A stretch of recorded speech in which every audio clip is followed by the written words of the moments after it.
sent me an email once, which stayed with me. She said, I felt so powerful all week.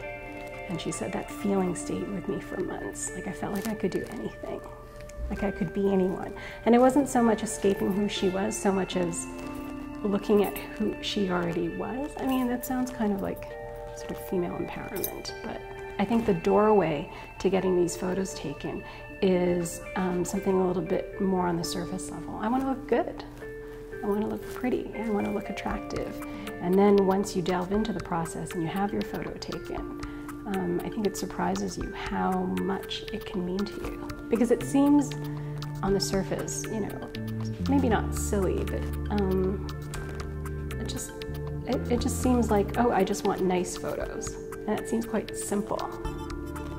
And instead, the reaction they get later on is, I don't know, it's powerful for me. It's what keeps me going. I'm still not quite sure why I do it. I think I'm just compelled to do it. And I've been doing it now for I have negatives from high school. So I've been doing it for a long time, just not formally.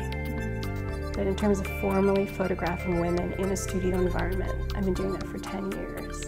And so I feel like I have something to say about women's bodies, or how we see ourselves, and how we fit into society.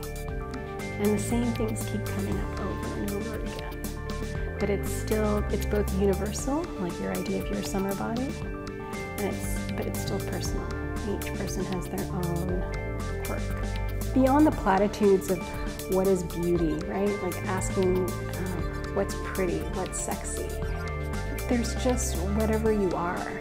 And I don't want to look at standards of beauty and say, oh, this is wrong, or this is right, or I fit in with this. I mean, in some ways you can kind of sort of maybe not create your own standards, but shift your perception of the existing reality, of what is already there. You know, after seeing so many women in the nude, so they're physically, they're emotionally vulnerable, and feeling, and when they walk out, they're like, oh, I even forgot I was in the nude. I completely forgot. I guess I should put some clothes on before I leave the studio. So a lot of that is kind of, you know, coaxing them into it. It's not even the right pose or the right lighting. I mean, all of that can be learned, but it's more like, what can I do to create an atmosphere of trust and intimacy so that this woman can realize how beautiful she already is. And it's not about pandering to her. Oh, you're so gorgeous, turn this way. Oh, that's amazing. Because that to me is insincere. You're already there. And I think when I look at people, I just, maybe in some ways it's a female eye objectifying another female body, but it's like, oh my God, great elbow. You know, and it's hard to feel offended. It's like, oh, I do, thank you.